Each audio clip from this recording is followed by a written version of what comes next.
Hi guys.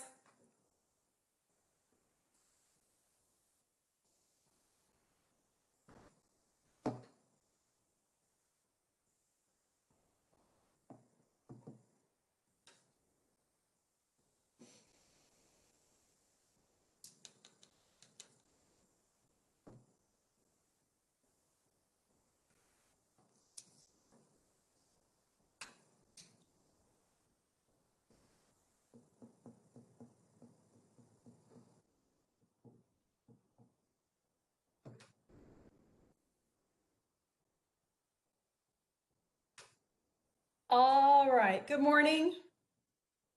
Happy Tuesday. I have some announcements here. First of all, for review 2, I did look at that and I did record it on Zangle. There were 52 problems. So those of you who wrote all these weird, it was 30, 42, there were 52 problems. Please count the problems, count correctly and get the right number of total problems. I am not accepting any late work, so make sure you pay attention to deadlines and make sure you turn work in on time. If you don't turn it in time, I'll probably send a message like contact me if you would like to discuss this further at my home number, 909-425-5065. But I'm not taking late work. The grades are going to be uploaded to Zangle, so don't pay attention to anything in Google Classroom. You're submitting work there, but you're paying attention to the Zangle grade only. And please do not submit your assignment. Okay, your assignment needs to go in your notebook. All you're submitting to me is the assignment percentage. So make sure you send me the assignment percentage on the document provided. And then don't forget I'm providing you answers, either in the answers in Google Classroom or with the documents. Make sure you grade your paper. Otherwise, you're not guaranteed you'll get them right on an exam. Another topic, if you need a book, a Chromebook, internet or hotspots, you can go to the Rancho bus loading zone on Monday, Wednesday, or Friday from 9 to 12. You need to take care of this immediately. We're getting ready to take a test pretty soon. So you have to have everything working. The Chromebook and the internet especially. The class meetings, once again, are required. They are not optional. So you might need to tell your parents that you can't miss class on Friday. It is a class. You have to be in class every day, just like you would be coming to school.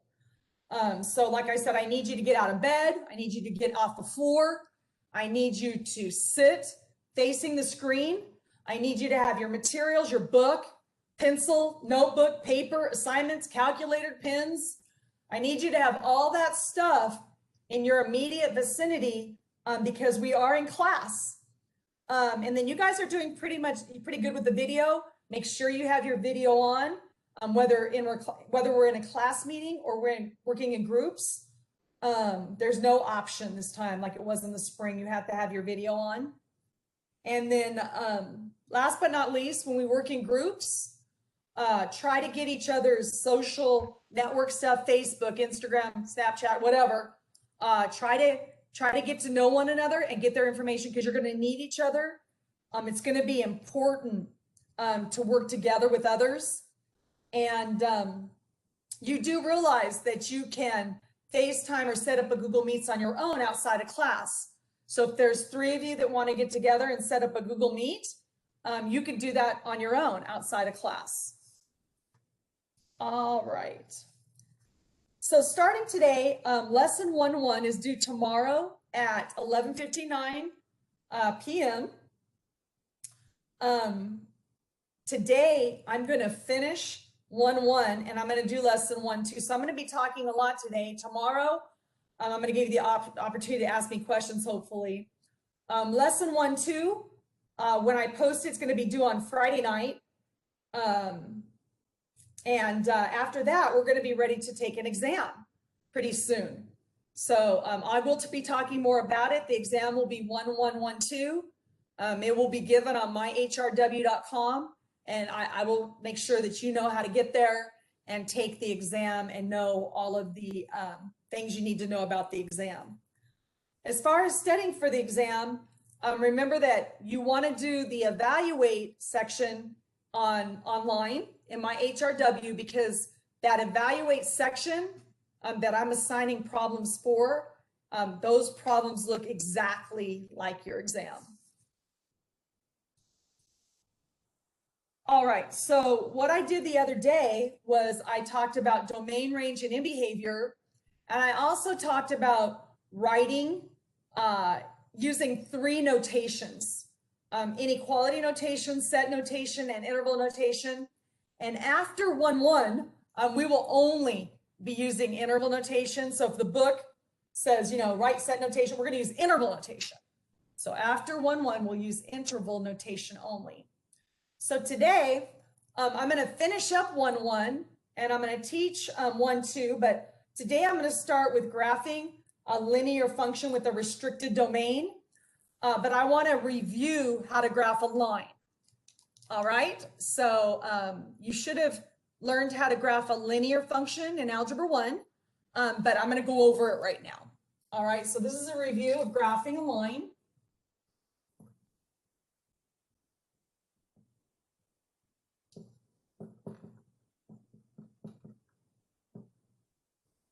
Okay, this is the slope-intercept form of a linear function. And the reason why it's a line is because there's an x. If it was x squared, it would be a parabola. If it was x cubed, it would look like a snake. If it was x to the 4th, it would look like a W. And if it was a quintic, it would look like this.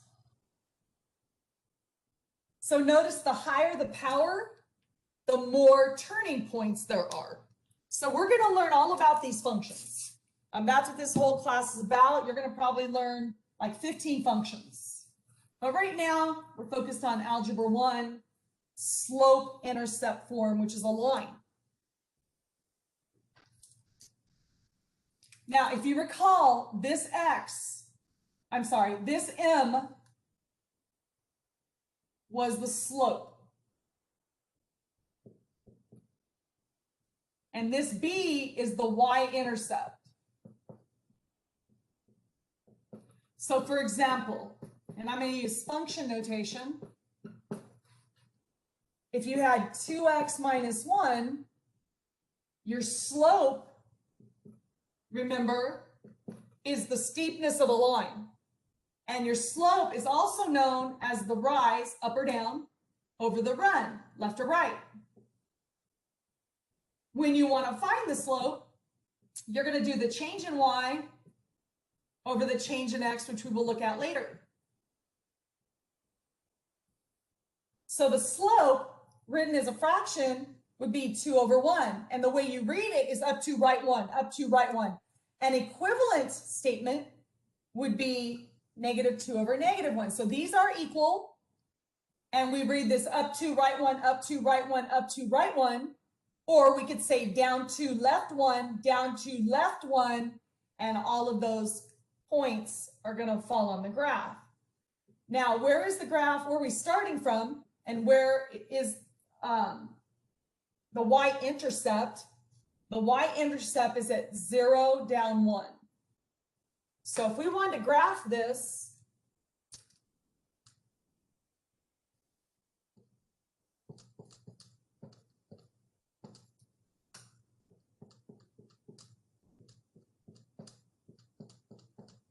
what you guys want to do is invest in some graph paper. So go to the 99-cent store and get some graph paper.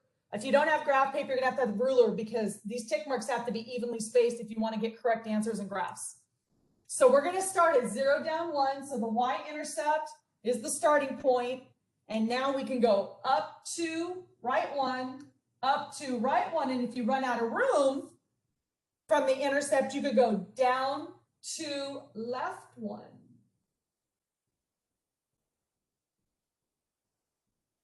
Now today we're going to restrict the domain, but this right here is just a review of Algebra 1 on how to graph a line in slope-intercept form. Okay, hopefully you remember this. Does anybody want to ask me any questions about this?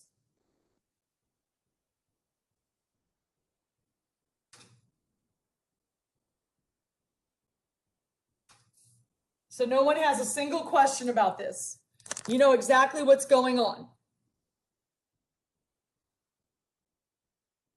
Okay, I'm not sure if I believe you, but got to ask questions if you have any.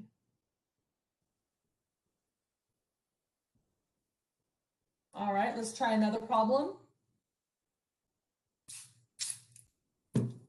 Go G.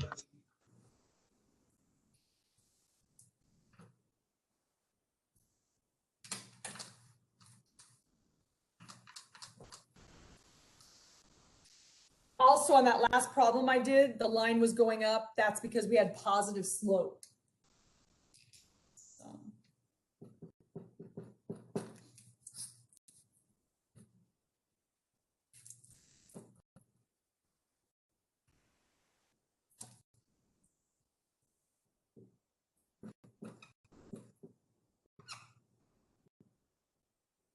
So this is another function in slope-intercept form.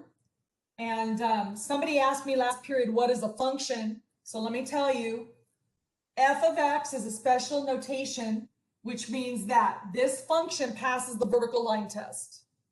So what does that mean? That means that if you have a trigonometric function like that, and you hold your pencil up, as long as it crosses your pencil once, it's a function. So like a parabola is a function because it passes the vertical line test. A line's a function. A circle is not a function because when you hold your pencil up vertically, it fails because it crosses your pencil twice. Now, we know that f of x is y, and I don't know if you've ever asked yourself, well, why don't we just call it y? And the reason is the function doesn't want to be called y. So he's special.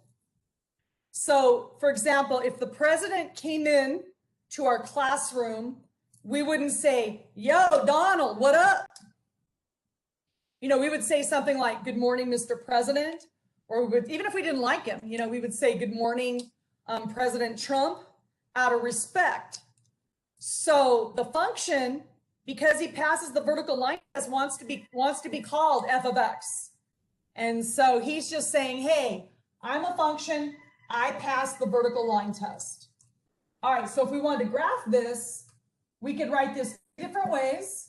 We could put the negative on the top, or we could put the negative on the bottom. But more importantly, the way you read it is... Go ahead. Do we write this down? You always write things down when I write. So I already know this. No, I've been doing this for 30 years. Excuse me? No, I came in late. That's why I'm asking. Yeah, probably be on time and you'll know what's going on. So on this right here, you would read it down to right 3, down to right 3, or up to left 3. So once again, it's the rise over the run. So this would be down to right 3, down to right 3, or up to left 3. But the y-intercept is 0, down 1. So that's going to be our starting point.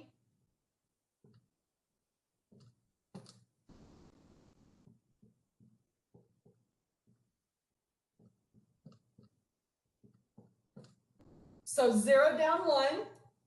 And if you read this with me, this would be up to left 3, up to left 3, up to left 3. And see, I'm out of room. That's why I wrote this one. So I can go down to right 3 and do my graph. And this is falling, and it should be falling because this has negative slope.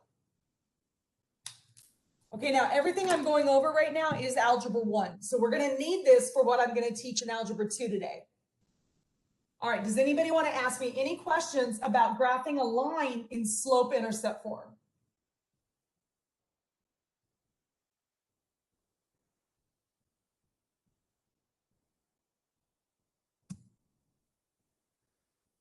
All right, well, let me tell you something before we get started here. Last year, my honors class failed the first test I gave. So let me make this clear to you. 50 some people failed the first test that I gave. There was only 3 or 4 people that passed it.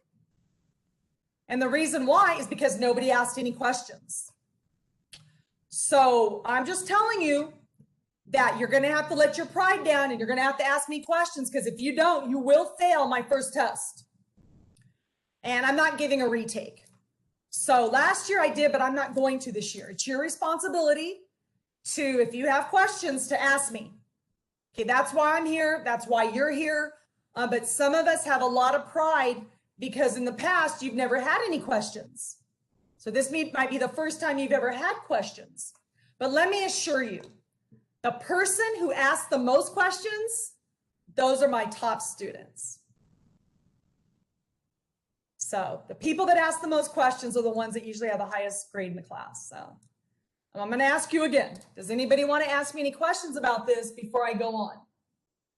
For the slope, does it matter whether the negative's on the top or the bottom? Well, negative 2/3 is equal to negative 2/3. So it's not going to matter? Well, the reason why I wrote it like this is if you run out of room, like I ran out of room, you have the other one to look at. So when I teach Algebra 1, I have students write both of them because they're equivalent, they're equal. So it doesn't matter. You can use one or the other or both. The important thing is how you read it though. So make sure you know that the top number is up or down and the bottom number is left or right. So this would be down to right 3, down to right 3, and this would be up to left 3, up to left 3. Okay, any questions before I erase this?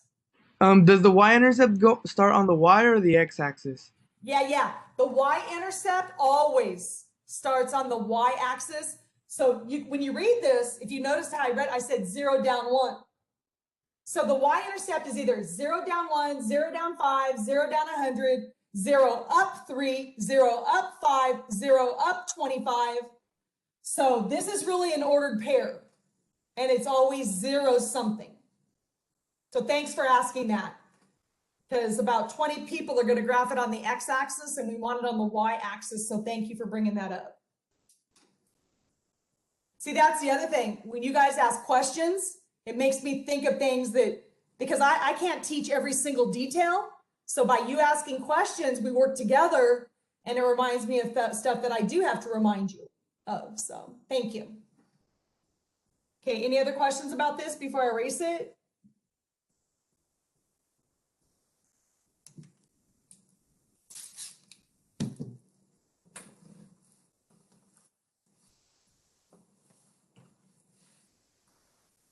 Okay, so I'm going to finish lesson 1-1.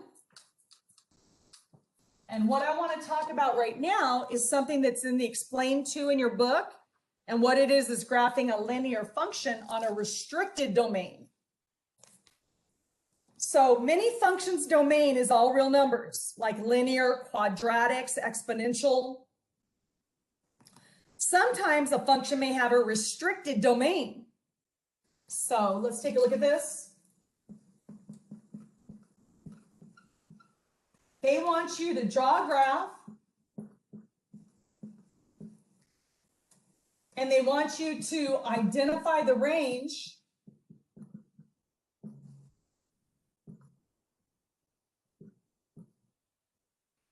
using the same notation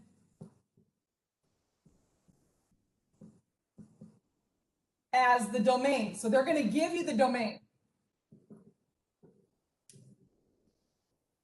So here's the problem. It's a function. And it is a linear function. And they're going to give you a restricted domain from -4 to 4.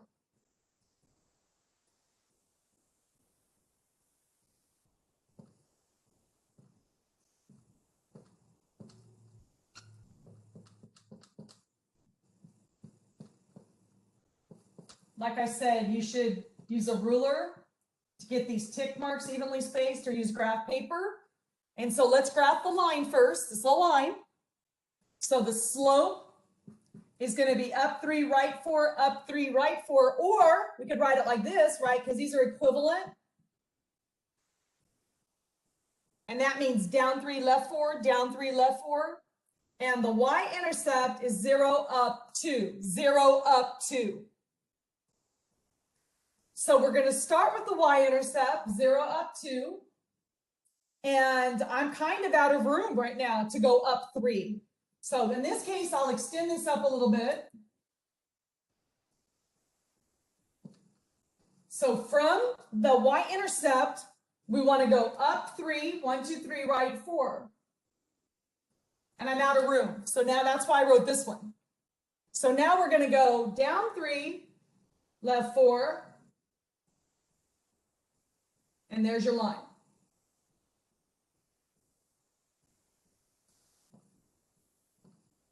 Now, this line right now goes forever left and right. But look at what they did. They restricted the domain.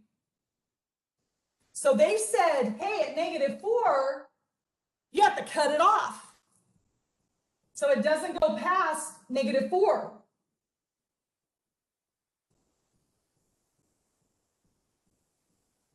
And then at +4, it doesn't go right anymore. So this is a restricted domain.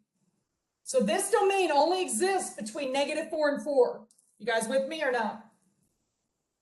I have a question. So for the domain, since it says -4 and +4, they're both on the x-axis. Am I correct or no? Yes. This is saying that the graph exists in this interval, -4 to 4. So see the graph from -4 to 4? That's where the graph exists. Okay. So now we drew the graph. That's the graph. They want to know what is the range. So now they want to know, where does the graph exist up and down? Well, where does the graph exist up and down?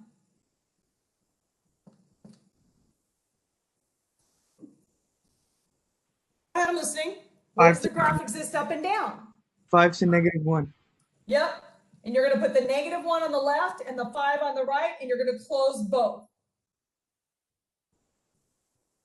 So the graph exists, the domain, left and right, from closed on -4 to 4, but the range is from -1 to 5.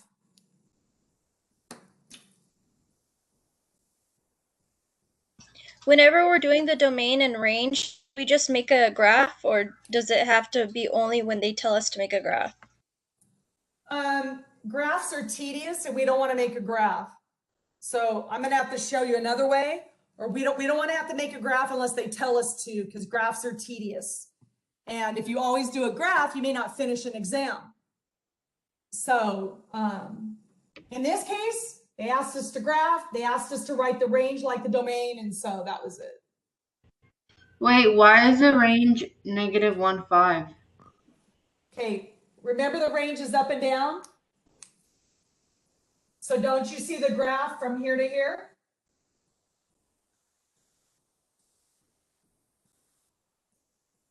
Yes or no? Oh, never mind. I got it. You don't see the graph down here, right? And you don't see the graph up there. You see the graph right in here, right? Right?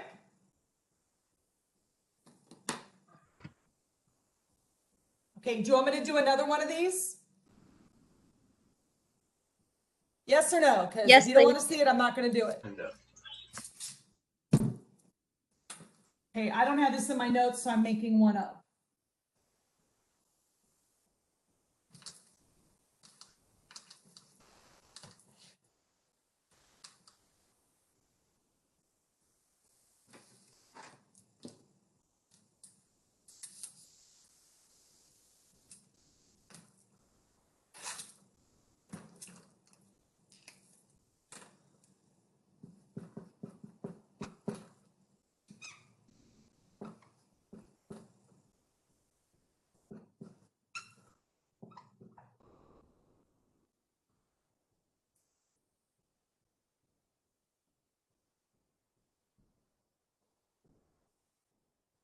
So that's what's given.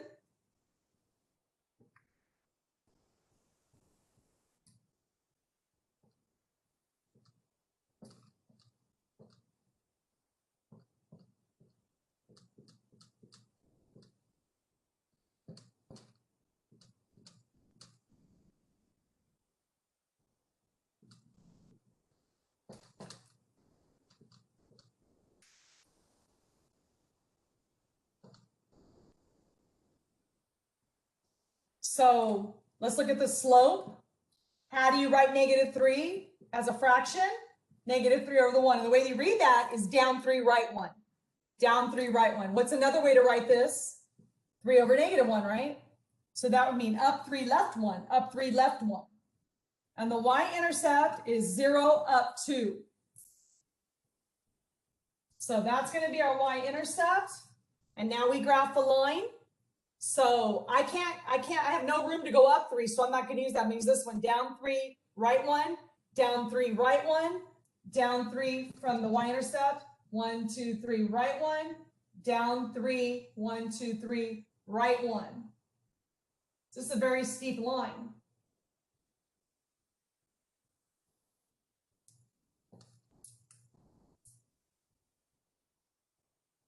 Now, I didn't realize that this line was going to be this steep.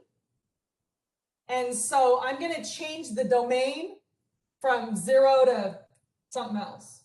I'm going to change it from, let's see here. I'm going to change it from 0 to 2. So if this graph only exists from 0 to 2, well, here's 0, so it can't go to the left. And at 2, it can't go to the right. So that's where the graph exists from 0 to 2 on the domain. So if they ask for the range, where does this graph exist up and down? From here to here, right? So what is that? -4, 2. Exactly, -4 to 2. Exactly, so it exists from -4 up to 2.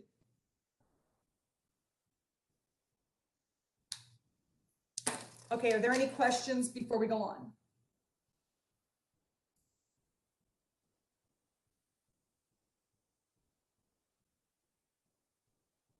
You guys okay? Give me a thumbs up if you're okay. If you have questions, ask me.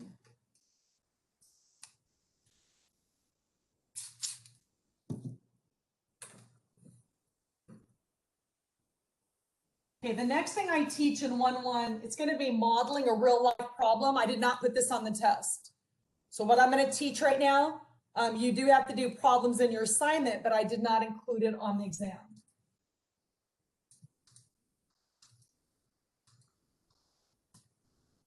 So in other words, I want you to pay attention, but I don't want you to worry about it. So in your book, look on page 10. Explain 3, page 10.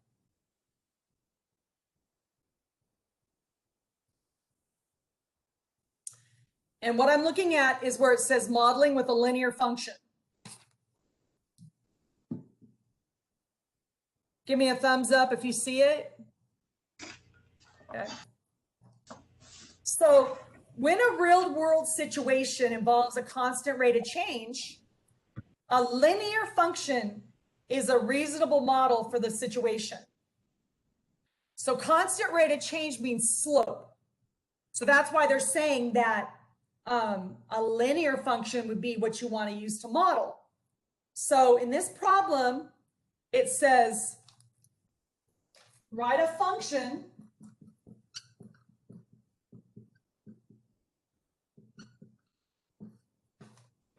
to model the situation and then determine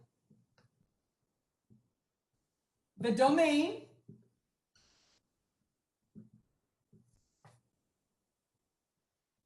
from the situation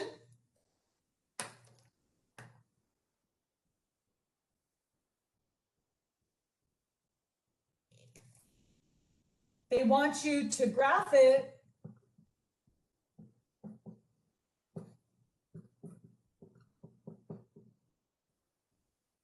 and find the range.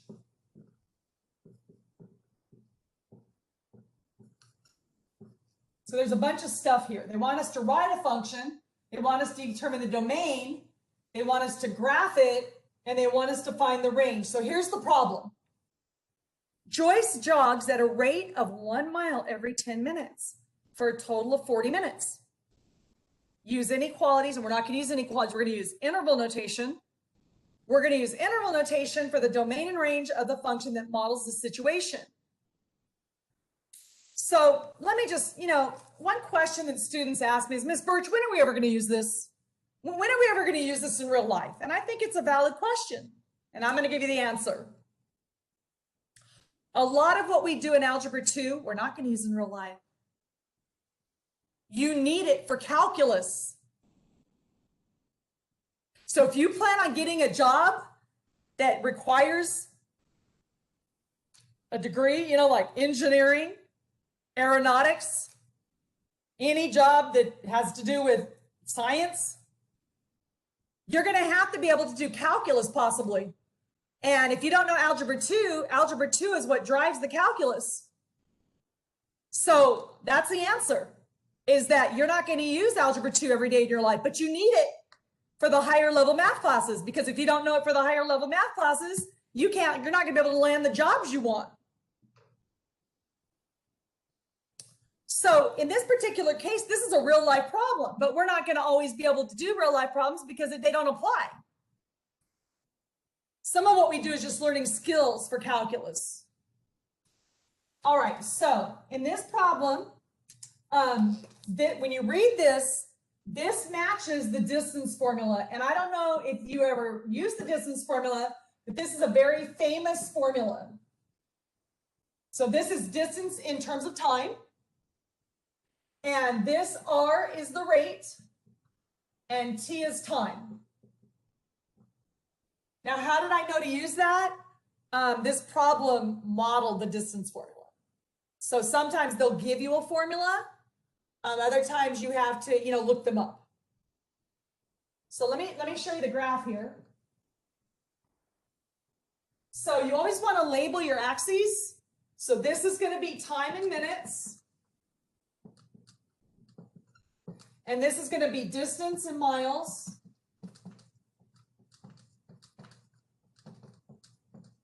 And we're going to start at 0.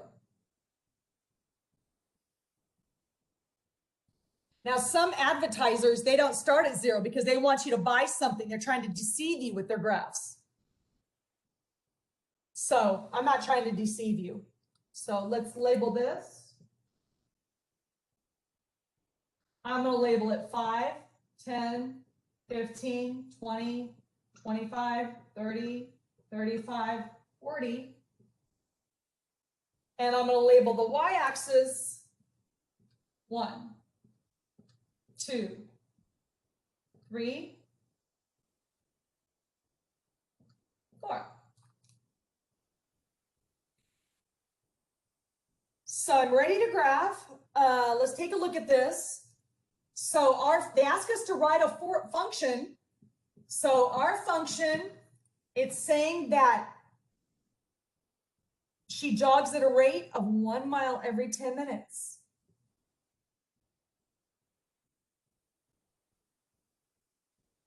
And so because this is a real life problem, people are afraid of fractions, I'm just going to write 1/10 as 0.1. And that is our formula. That is our function. And remember that this is plus 0, so that would be slope-intercept form. So we know that the slope is 1/10 or -1 over -10. But in this case, we're talking about positive because distance can't be negative.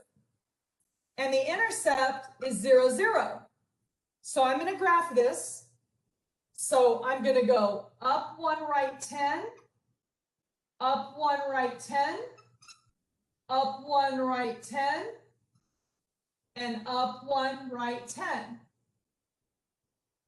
And I'm going to graph.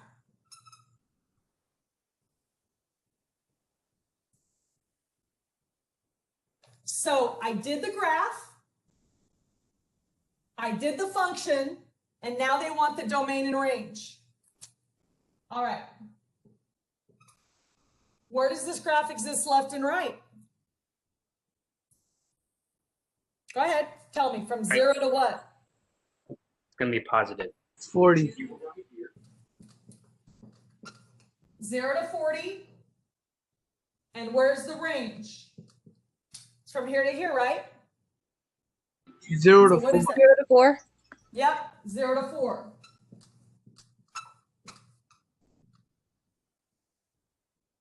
And so that's how we would model a linear function. So the problems in your assignment, if it has to do with distance, you're going to use the distance formula. I think there's one problem that doesn't require the distance formula, but see if you can do it. Okay, that is, I am finished with lesson 1-1.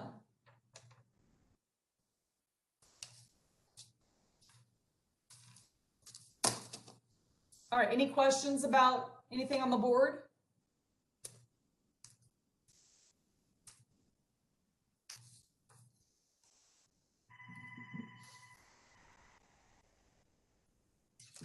Like I said, I do want you to try these because we don't have that many modeling problems in Algebra 2, but I did not put this on the exam.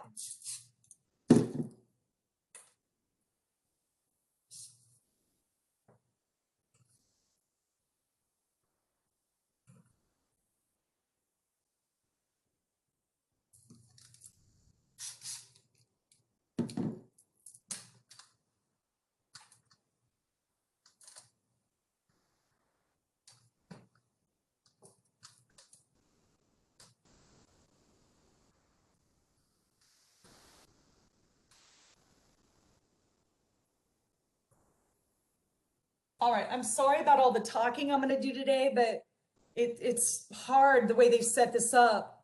I only get to meet with you 3 times, and I got to make sure that we're able to finish this curriculum. So what I'm going to teach now is lesson 1-2, and in Google Classroom I put this vocabulary.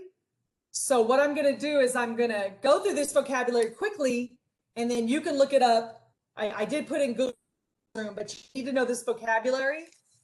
And then the examples I show you hopefully will clear it up, the vocabulary. All right, so this is lesson 1.2, and we're going to look at characteristics of graphs. And this is California Common Core Standard F-IF.4.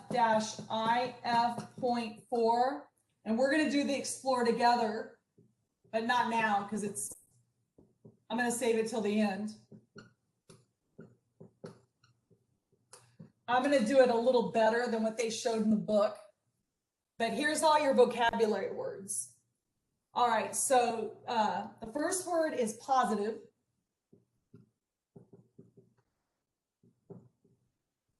And positive is where the graph is above the x-axis.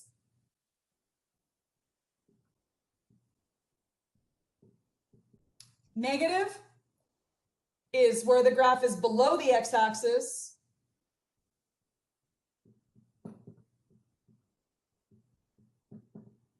Increasing is where it's an interval where the graph is going up.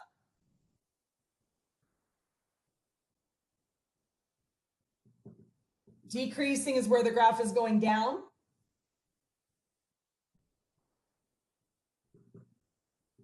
Maximum is a point where the graph changes direction from increasing to decreasing. And minimum is a point where the graph changes direction from decreasing to increasing. After that, we're going to look at the slope, which is called the average rate of change.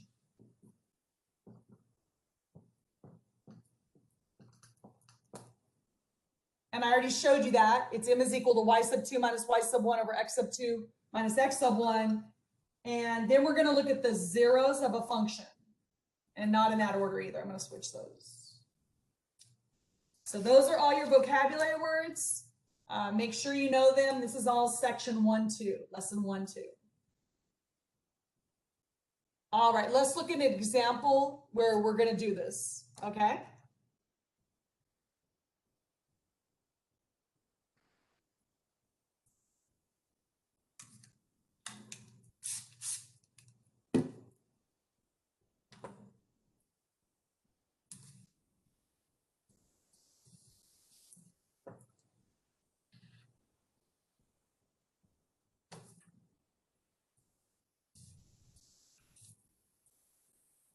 All right, in this first example, we're going to look at a quadratic.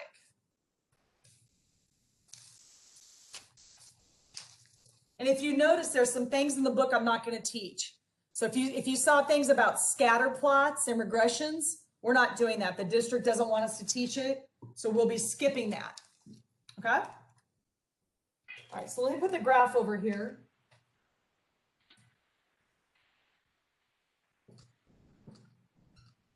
All right, so you have a point at left 1, 0. You have a point at 5.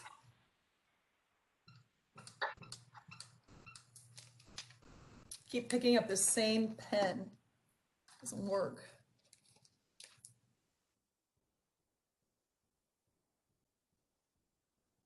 What do you got here? 1, 2, 3, 4, 5, 6, 7, 8, 9. So you have a point at right 2, down 9. And this parabola looks like this.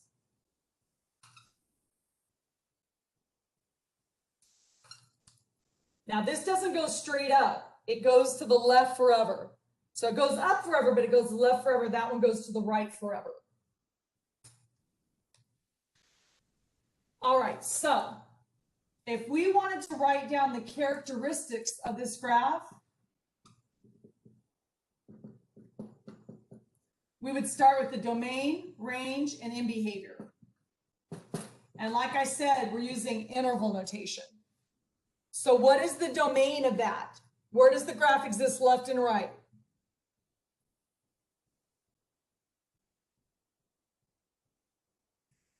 Go ahead, I'm listening. -1 to 5. Okay, doesn't this graph, doesn't it extend up and left forever? Isn't that what those arrows mean? So doesn't this graph exist from negative infinity to infinity? I mean, doesn't it go forever left and right?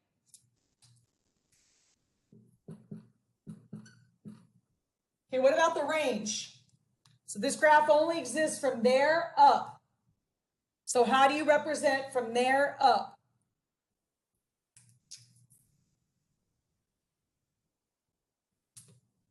-9 to positive infinity. Yep, -9 to positive infinity. And that's closed. And then the end behavior is as x goes to the right forever, what is the function or graph doing? As x goes to the left forever, what is the graph doing?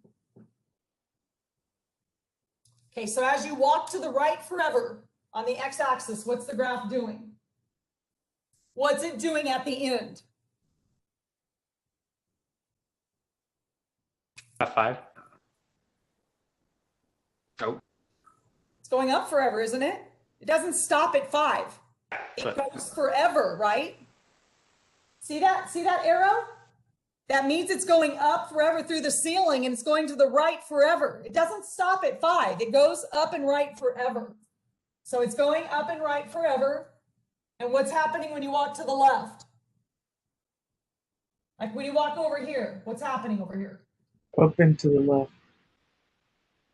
As you walk to the left, what is the graph doing? Going up. It's going up. So now we look at positive. So this is where the graph is above the x-axis. So you're looking at this. And you're looking at this. Now listen carefully. You're looking at that, but you're giving me the domain. So in other words, the answer you're giving me is this.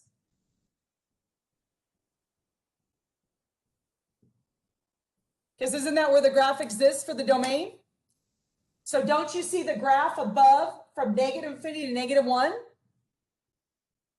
And don't you see this graph above from 5 to infinity? So you would say this, and you keep all these are the ones we're going to do right now, they're always open. And the reason why they're always open is because, look up here real quick. It's positive there, but it's also negative there, so we have to keep the interval open. So it's positive from negative infinity up to -1 open, and open on 5 to infinity. Okay, so where is it negative? Where is it below the x-axis? Well, isn't it below the x-axis here? So when you give me the answer, you're going to give me this answer. So it's below the x-axis, but the answer you're giving me is the domain. So what domain would you give me?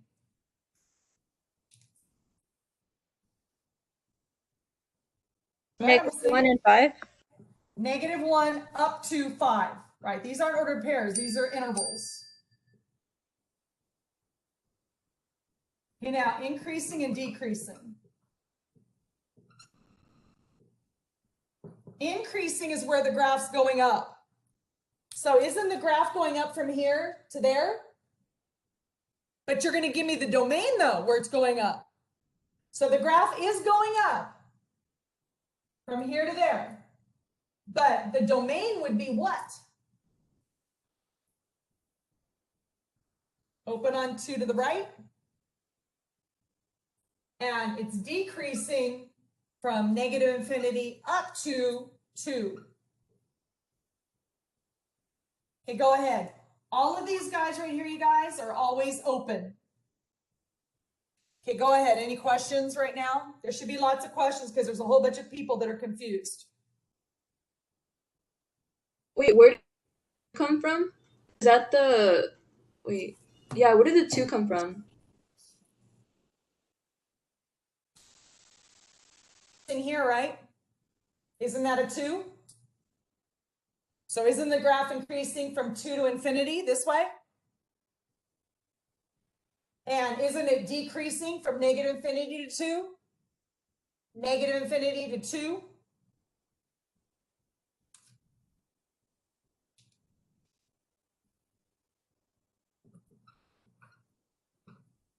So the zeros are where the graph is crossing the x-axis.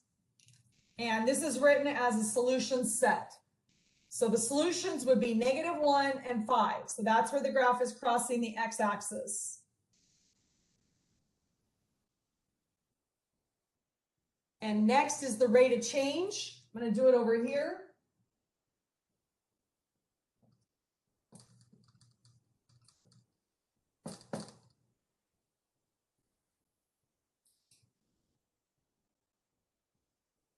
So remember, the rate of change is the change in y over the change in x.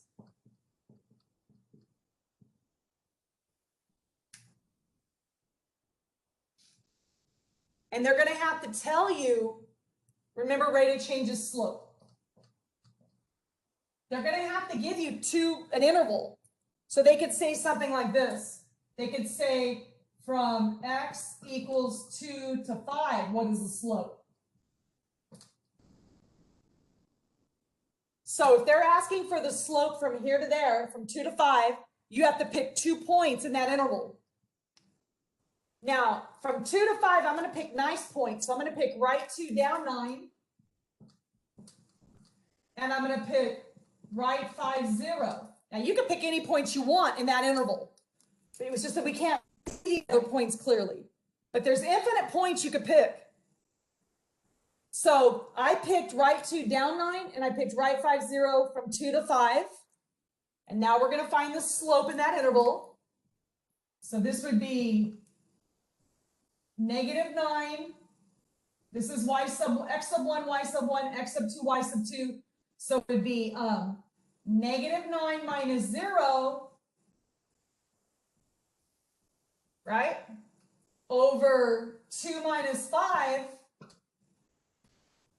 which is -9 over -3. So the slope is +3.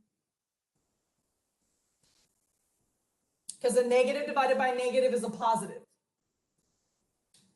So this is saying that the slope in the interval 2 to 5 is 3. Because usually we find slope of a line. We're finding the slope of the approximate slope of a curve in that interval.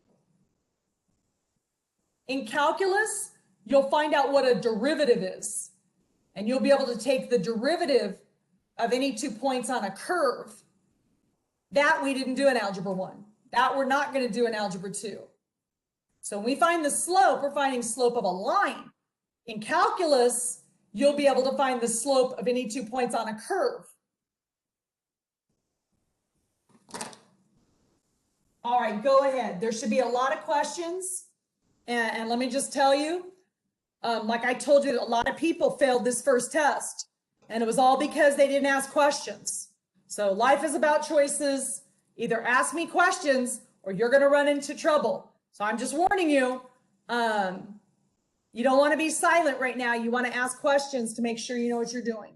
Any questions? I have a question. So for decreasing, it's negative infinity to 2. I'm confused on that part. Well, isn't the graph going down from the left? This goes forever to the left, right? Yeah. So isn't the graph going down from negative infinity to 2? Don't you see that's where the graph's going down from negative infinity to 2? But where's the negative infinity? That's what I'm confused about. Okay, doesn't this graph go up through the wall, up through the roof into space to the moon? Yeah. So isn't that negative infinity? Oh, going this way. Oh, I get it now. So remember that when you're looking at these things, you're looking up and down, but you're giving the answers as left and right, the domain. Okay. So this graph is decreasing from negative infinity up to 2 is where it's decreasing. So remember, all of these answers are the domain of where it's positive, where it's negative, where it's increasing or decreasing. That's the answer. Thank you. You're welcome. Go ahead.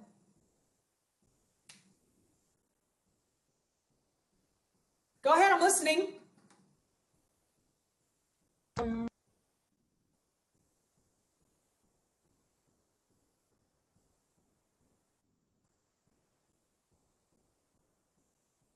So those of you who are saying, I'll just figure it out when we're done, you're not going to figure it out. You're going to be just as confused as what you are right now. You're going to spend an hour looking at it, which is a waste of your life. And so you need to ask me if you have any questions about this, because there's a whole bunch of people confused. So now's the time to ask me. I don't want to be bombarded the night before the test. Well, I don't understand anything you're doing. I don't know what's going on, because I'm not going to be happy about that. I want to answer the questions now. So if you're confused, ask me. Can you explain the points that you got for the rate of change? I know you said we can pick any of the points, but it's from 2 to 5, correct? And then Yeah, from any point. They're saying between 2 and 5, which is this part of the graph, right? They're saying they want to know the slope from 2 to 5. So you can pick any points you want. You can pick this point, this point, this point, this point, this point. But we don't really know any of those points. We can't tell. So the only points we can really see is right 2 down 9 and right 5 0. So we're using those because those are the ones we can truly see with our eyes. But you can use any of these points.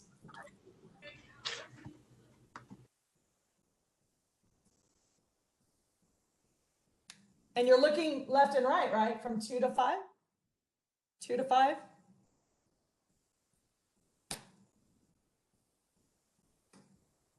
But I don't care what 2 points you pick.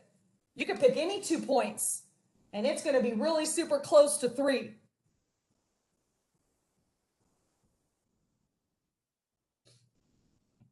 Okay, go ahead. Any other questions? Okay, you want to try another problem then? Yeah. Okay, this one, this graph, it is a function, but it's a function that doesn't have an equation. It does pass the vertical line test, though.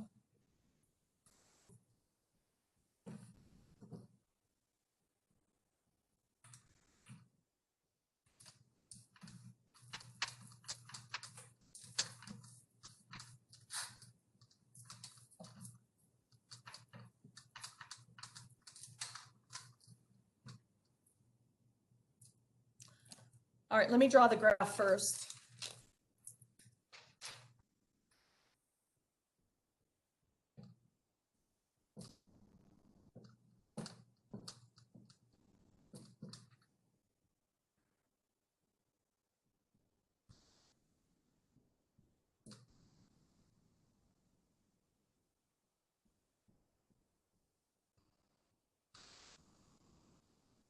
So I'm going to label this 1 and -1.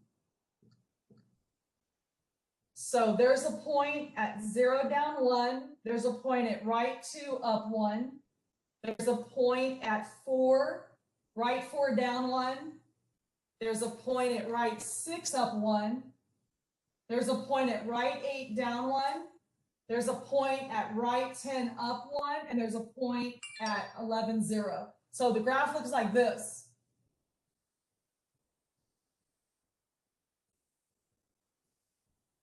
And that is a function. It doesn't have an equation, but it is a function because it passes the vertical line test. So this is the Explorer. And we're going to do domain, range, and end behavior. All right, does this graph go forever left and right? No. Okay, so what is the domain?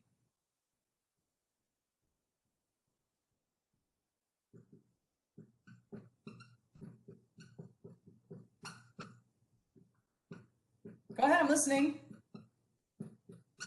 Is that an 11? 0 and 11? I can't. This Yeah. is 0 here, and that's 11 over there. Is that it? Yeah, it's closed on 0 to 11. That's the domain. What's the range? 1 to -1? Yep, closed on -1 up to 1. Okay, what's the end behavior? As you walk to the right forever, what's the behavior? Does it go forever to the right? So there is no behavior, right? None. Stops, doesn't it? There's no behavior. As you go to the left, what's the behavior of the function? None. Stops. All right, here we go with the new stuff. Oh, you know what we did? You guys, I don't think we did. Did we do a max or a min? We didn't do a max or a min on the other one.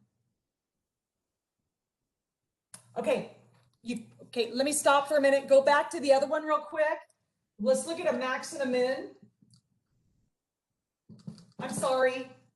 On that other graph, there was no maximum because there was no high point.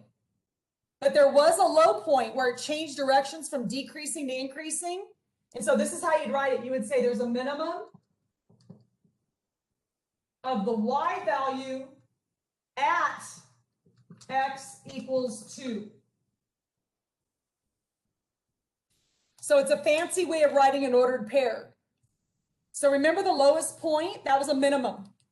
And it was a minimum of -9 at x equals 2, right? This is how you're going to write it in honors pre-cal and calculus. And this is how you're going to write it on the AP calculus exam too. So this is how it's going to show up on the AP calculus exam. A minimum of -9 at x equals 2. Okay, you guys okay? I'm sorry, I forgot to do that. Where did the -9 come from? Remember the parabola went all the way down to -9? Oh, okay, I get it now. So it was a minimum of -9 at x equals 2. Okay, let's do the max. Can you repeat the math? What's that?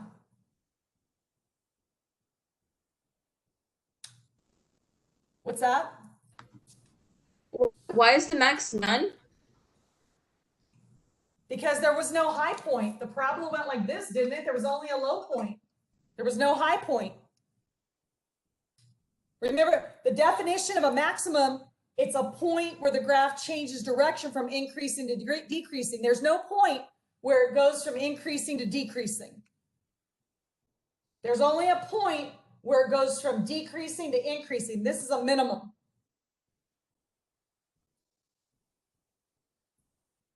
Okay, now back over here. These are all maximums. These are all high points, right? So we would say there's a maximum of 1 at x equals 2 x equals 6 and x equals 10. The minimum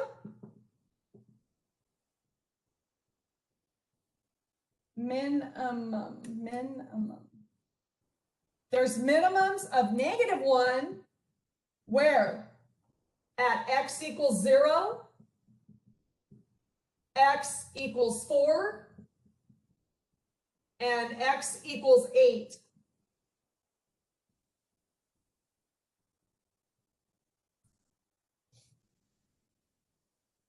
So it's a fancy way of writing an ordered pair. All right, now, positive. Basically, if we had another graph that had all the points.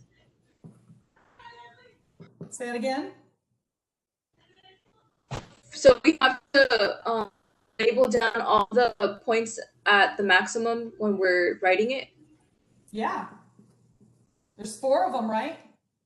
Those are all maximums. The graph increases. It's a point where the graph changes from increasing to decreasing, right? And these are all points where it's changing from, actually, you know what?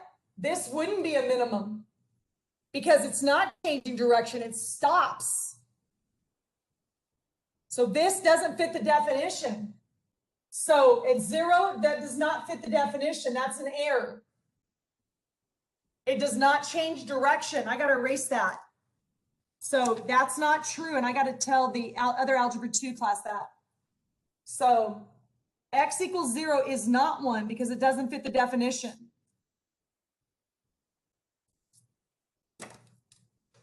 Okay, let's go to positive now. So it doesn't, I had a question, sorry. I said, so it doesn't fit the definition because it's the starting point? No, it doesn't change. It's not a point that changes direction from decreasing to increasing. It just increases. Okay. It has to go from decreasing to increasing, and it doesn't like these other ones.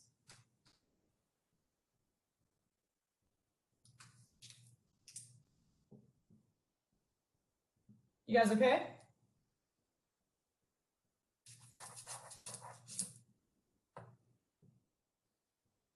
Okay, where is this graph positive? Well, I'm going to draw it.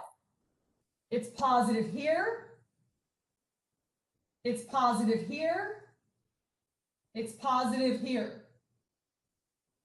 So what would the domains be of where it's positive?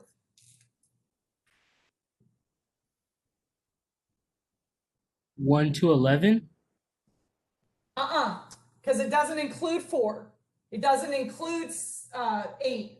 So you have to write it like this. You have to write 1 to 3,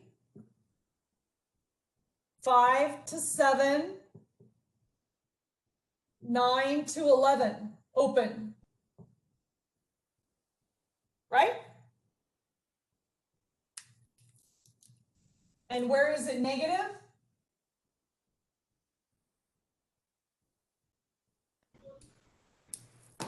Why would it be opened if it has the endpoints? These are always open, like I said. These are always open. Oh yeah, sorry. So negative would be what? 0 to 1, 3 to 5, 7 to 9, and that's it.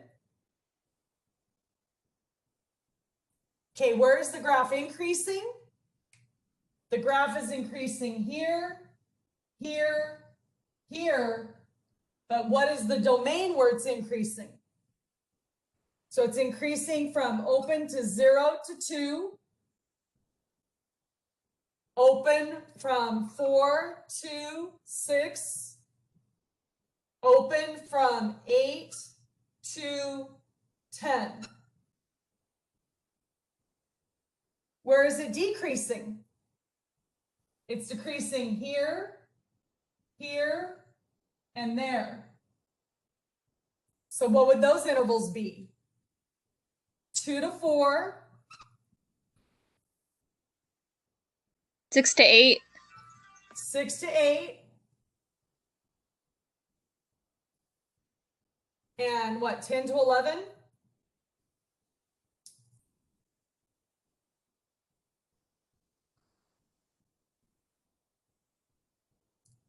Okay, what about the zeros? Those are solutions, those are answers, those are roots. They're at 1, 3, 5, 7, 9, and 11.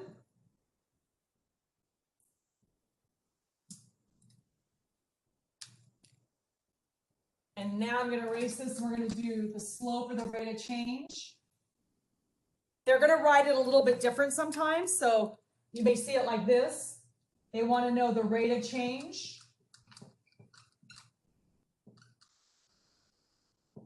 from 0 to 2, that interval.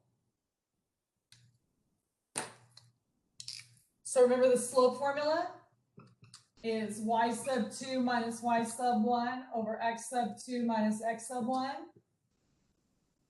All right, give me 2 nice points between 0 and 2. Now you can pick any points you want, but give me 2 nice points between 0 and 2.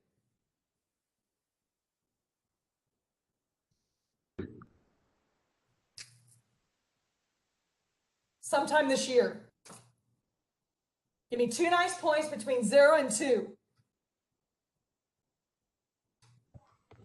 0, -1, and Yeah, 0, down 1, right? 0, down 1, and what? and up 1, right 2. Right 1, 0, or right 2, up 1. So when you Yeah, read an right ordered 2, up pair, 1. yeah, you always read the X and the Y. So this point would be 0, down 1. This point would be right 1, 0. And this point would be right 2, up 1. So how about we use right 2, up 1? So this would be X sub 1, Y sub 1. And this would be X sub 2, Y sub 2. So putting it in the formula, you would have 1 minus a -1 divided by 2 minus 0. So 1 plus 1 is 2 over 2. So the slope in that interval would be 1. And whatever points you pick, it's going to be 1 or close to 1.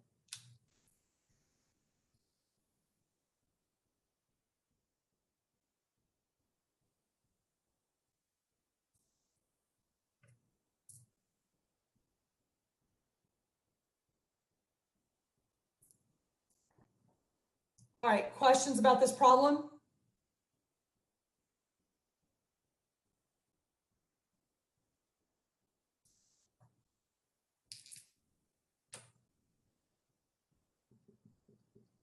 Pick 2 points in the interval 0 to 2. These guys are always open and you're looking at the domain.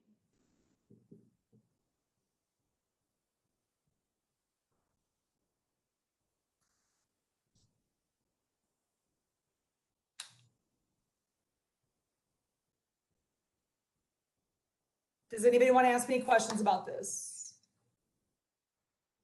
I know there's lots of questions, so if you're saying you're going to figure it out when we leave class, you're not going to. You should let me clear it up in 5 seconds so you're not spending an hour on it. If the rate of change is 0 to 2, where did -1 come from? I don't understand that. Well, the interval is 0 to 2, but those points are coming from points on the graph. So 0 to 2 is here. So you have to pick points off the graph. So you could have picked 0, -1, right 1, 0, or right 2, up 1. Those are the points on the graph in the interval 0 to 2. So I'll say it again. 0, down 1, right 1, 0, right 2, up 1. Those are points on the graph in the interval 0 to 2.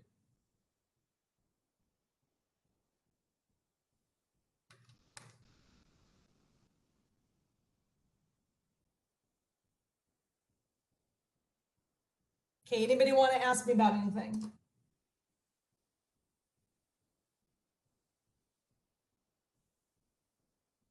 Last call.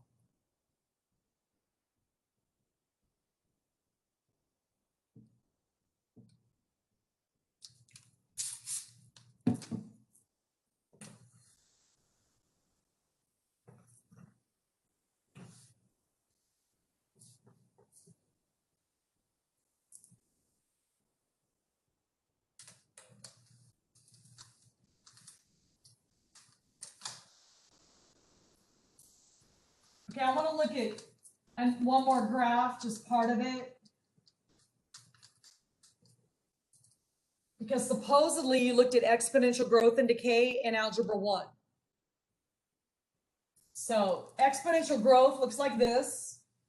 It is a function. And it never hits. This is a horizontal asymptote,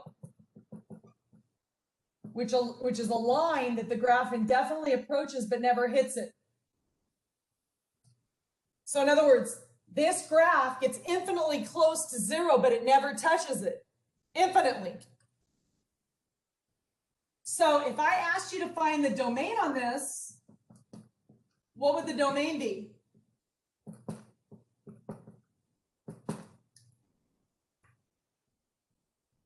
Does it go forever left? Wouldn't go forever. And it goes forever right also. Okay, what's the range? Infinite going up, but it's not going down. Okay, so is it closed on 0 or open on 0? Isn't it open? Yeah, it It's has to be open and it open. touches. Right, it has to be open because it can't touch it and it goes up forever. So it's infinitely close to 0 but doesn't touch it, and then it goes up forever.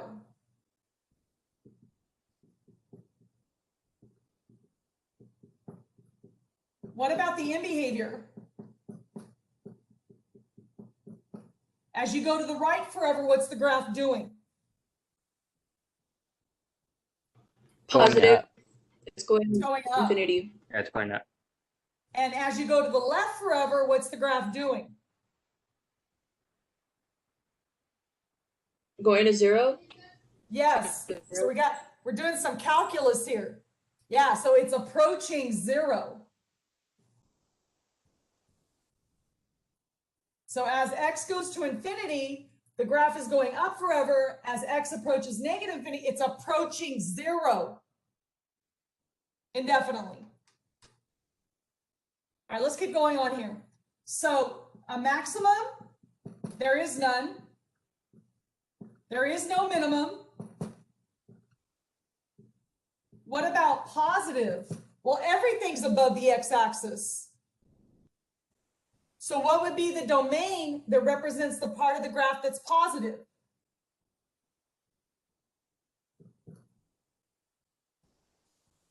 Go ahead, I'm listening.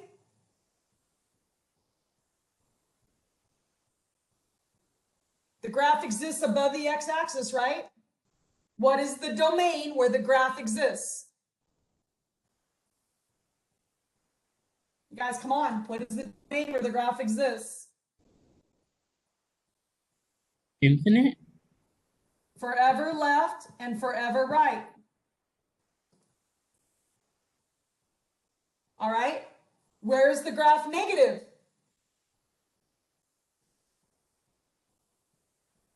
Nowhere. Where is the graph increasing? There is no negative, right? Right. Where is the graph increasing? Everywhere. Where is the graph decreasing? Nowhere.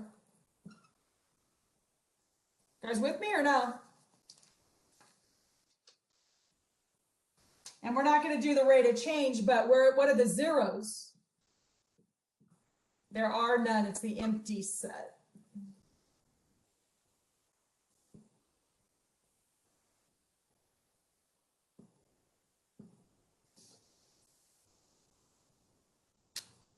All right. Any questions about exponential growth? Why would there be no zeros? I'm kind of confused. Well, what is zeros? Isn't zeros where the graph is crossing the x-axis? Well, this isn't crossing the x-axis. Remember, it infinitely approaches 0, but it's never going to hit 0. So it never crosses it. Can't touch the asymptote. So this dotted line is an asymptote, can't touch it. So there are no zeros.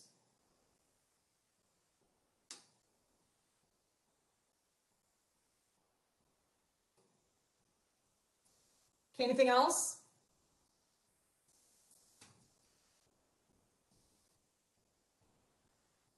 All right, I will see you tomorrow. You can hang out and ask me questions if you want. I do recommend, because I will flip out if I get a million questions on this, because I wrote that all up there. It was all there, and you needed to ask me while it was up there. So if you want to ask me questions about this, hang out and ask me questions. All right. Otherwise, I'll see you tomorrow. I'm hoping not to talk so much tomorrow. We can work in groups and ask questions on lesson 1-1 and 1-2. Okay, I'm going to turn off the recorder. I hope you guys have a great day. I'll see you tomorrow. Let me turn this off and you can hang out and ask me questions if you want.